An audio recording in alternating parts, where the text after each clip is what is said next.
Et donc c'est parti, Andy. On commence tout de suite avec le top 5 des vols les plus longs du monde. Et bien sûr, on parlera que des vols sans escale. C'est vraiment des vols directs. Alors, à votre L'Australie, avis, la France. Il y a eu le record du monde là, oui. Je crois que c'est 15 exactement. heures ou un truc comme ça. Ou 10 Donc pour toi, ou tu 11 penses, heures. donc pour toi, tu penses que le record c'est 11-15 heures. Oui, voilà, c'est à deux chiffres, ça j'en suis sûr. Ok. Et les autres, vous avez une petite idée, peut-être de la durée, du nombre de kilomètres, quelle distance entre quelle ville?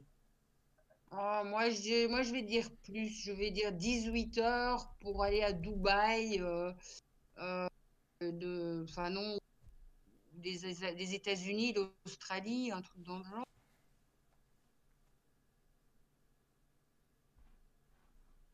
Ah, Ah, ah, Ah, non, ouais, il y a t'as une perdu. petite coupure. Je suis de retour. Alors, j'ai pas entendu ce que tu m'as dit, Geneviève, au final. eh bien, moi, je pensais à l'Australie, pour aller en Australie, des États-Unis à l'Australie, et puis je dirais même jusqu'à 22 heures. 22 heures direct, un vol direct, Geneviève? Oui, pourquoi pas. Bon, on va voir. Les autres, Lisa, Andy, est-ce que vous avez une petite idée avant de commencer? Je pense encore plus, une vingtaine d'heures Une pour vingtaine aller d'heures, de... Ouais, pour aller, je sais pas. je sais pas. Et toi, Andy, pour finir? Euh, Est-ce que c'est vraiment... C'est le vol le plus long commercial ou c'est le vol non commercial?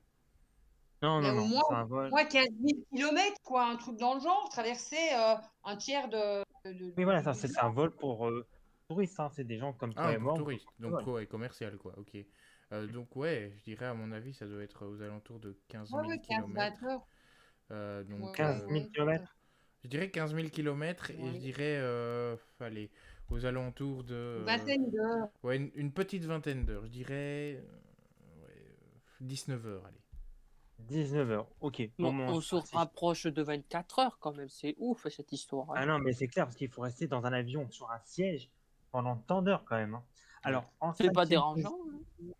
Ah ouais? Ah non, moi je trouve ça trop dur. Rester sur place comme ça, c'est. Parce que là, moi j'ai quand même beaucoup de mal. En plus, l'avion, déjà, que c'est pas ce que j'adore. Bon, C'est en pas écolo cinquième. l'avion, restons sur le train. Alors, par contre, Oui, c'est vrai. les trajets que je vais te dire, tu les fais en train, bonne chance en 10. Oui, Alors, je sais, mais c'est super beau. en cinquième position, donc du cinquième vol le plus long qu'il y a pu avoir, ça a été à Los Angeles, donc des États-Unis, à Singapour. Donc, le pays, Singapour. Ah ouais. Et c'était avec Singapore Airlines. Il y a eu plus de 14 000 km de parcouru et 17 heures et 50 minutes. Ah En ouais, quand quatrième. même. Ah oui, et attends, ça c'est le cinquième. On va progresser.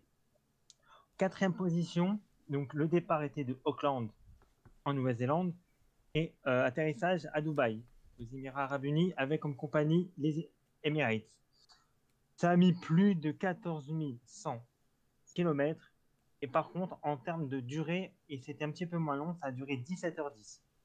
En troisième position, il y a eu le décollage à Perth, en Australie, qui atterrit à Londres, avec la compagnie Qantas. Alors, je ne sais pas si vous en rappelez, on avait dit Qantas, c'était la compagnie La aérienne la plus meilleure. chère.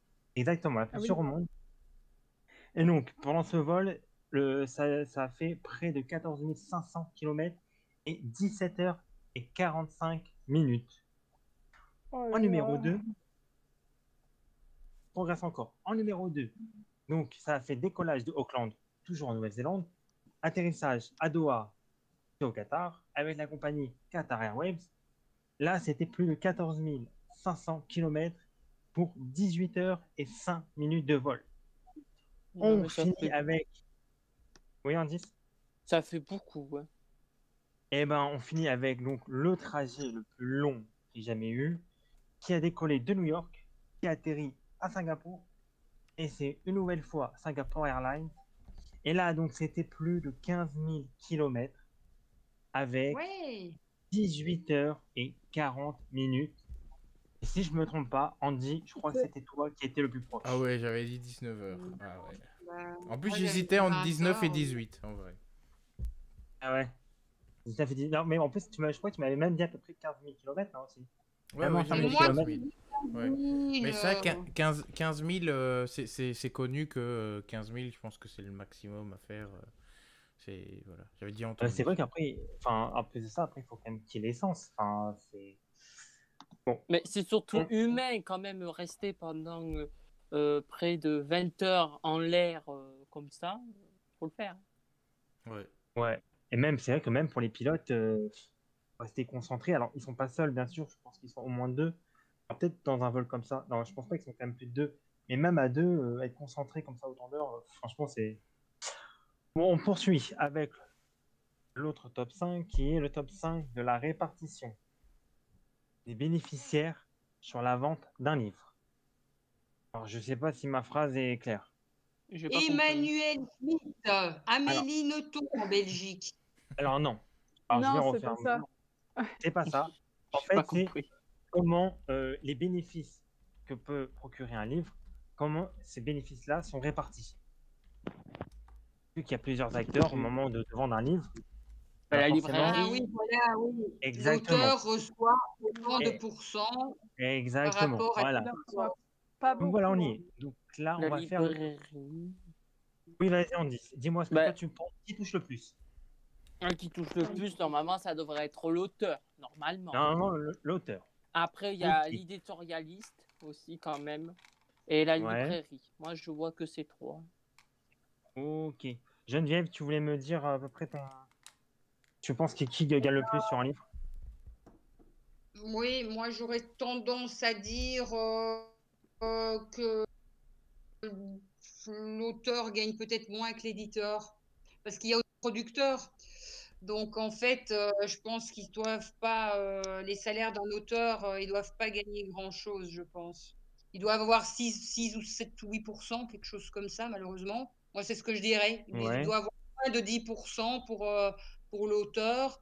Et puis alors après, voilà, si c'est des livres grand format ou des choses comme ça peut changer, mais en fonction de la couverture du livre, de la qualité du bouquin, et tout ça, ça peut jouer. Mais moi, je dirais qu'un auteur reçoit moins de 10% de la Donc valeur de son livre.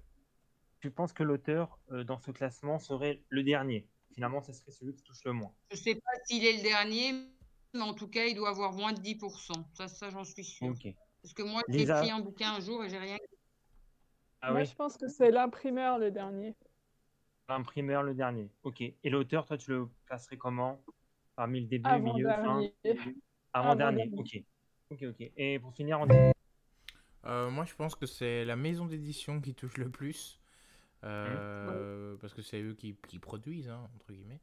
Ouais. Puis c'est l'auteur en deuxième. Et en troisième, les librairies, tout ça, qui se font un léger pourcentage, mais quasi rien. Donc, quand on paye un livre, Ouais. je sais pas, par exemple, si on paye un livre, je dis une connerie, 100 mais euros, 12 à peu près. euros. 100 euros le livre, faut y aller. Non, Hein. mais... non. Pourquoi par tu exemple- dis 100 On voit euros? qu'il y en a qui lisent beaucoup là. Hein. Mais je dirais qu'un livre, enfin en tout cas ceux que j'en achète très peu, je l'avoue, c'est très mal. Mais je pense que ceux que j'ai achetés, c'est entre 12 et 15 euros en général. Je dirais qu'il y a peut-être, allez, 8, imaginons 12 euros. Il y en a peut-être 8 qui vont à la maison d'édition, 3 à l'auteur et 1 à la librairie. Bon, en Ok, gros, en fait, quoi. C'est mon idée. si je te parlais de 100 euros, c'était pour avoir les choses en pourcentage, en fait. C'est pour ça. Après, oui, bien sûr, un livre à 100 euros, personnellement, j'en ai jamais acheté. Ok, bah, on va voir donc le classement.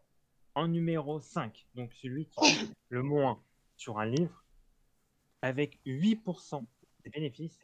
Et Geneviève, tu as exactement raison, parce que c'est l'auteur qui touche que Ben ouais. 8% de son livre. Ça veut dire que 92% du livre, eh ben, c'est pour les autres personnes. Donc, Mais en moi, tout cas, c'est ce que l'auteur... j'avais eu. Moi, j'ai écrit un bouquin et c'est ce que j'avais touché. J'avais touché 7 ou 8%, je sais plus. Ouais. Bah, tu vois, bah, c'est le coup Mais c'est classique. que dalle. Ah, mais c'est clair. C'est toi qui En, fais nu- tout le travail. ouais. En numéro 4, avec 15% des bénéfices, on retrouve l'imprimeur. Ah, En... j'étais pas loin. Ouais, effectivement, je rappelle, je crois que tu l'avais mis en dernier, Lisa, si je ne me trompe pas. Ouais. En numéro 3, avec 20%, on retrouve le distributeur.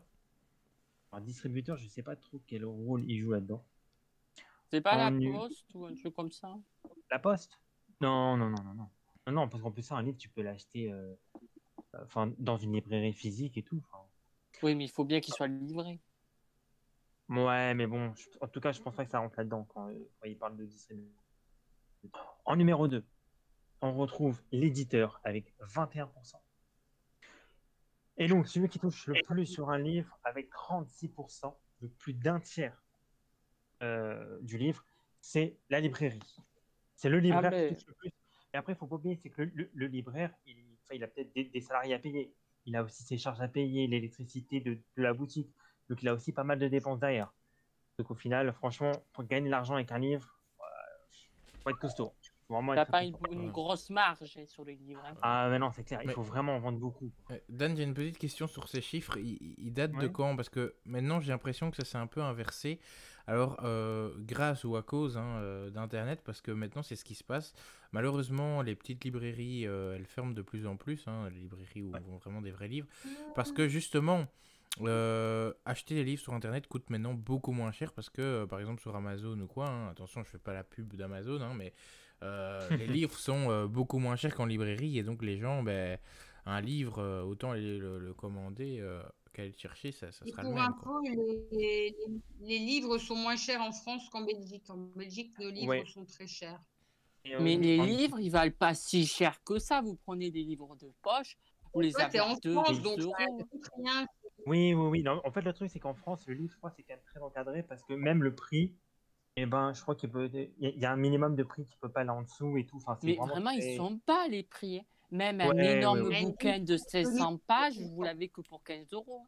Oui, c'est vrai qu'en principe, franchement, les livres, c'est pas ce qu'il y a de plus cher. Et comme je vous l'ai dit, en France, c'est très encadré. Donc, franchement, je vais dire la différence entre un même livre chez un libraire ou chez Amazon, la différence. Elle est pas folle. Exactement, elle est pas. Et les frais de port, les frais de port, ça revient au même. Ah, on a Franck qui nous pose une question, les gars, sur le chat. Il y a Franck qui se demande c'est quoi l'éditeur. Est-ce que quelqu'un peut l'expliquer? Geneviève, par exemple. Qu'est-ce que c'est? Un éditeur, c'est celui qui produit. L'éditeur, c'est celui qui produit le livre, c'est celui qui fait toute la pub pour le livre. Voilà, si je ne me trompe pas, c'est un peu, je crois, le chef d'orchestre de tout ça, Geneviève, c'est ça? Oui, c'est l'éditeur, quoi. Oui. Thémis, par exemple. Voilà, j'espère que Geneviève a répondu à ta question, Franck. Voilà. Bon, voilà, on finit avec le chiffre du jour rapidement. Et donc, le plus petit caméléon au monde mesure 13,5 mm.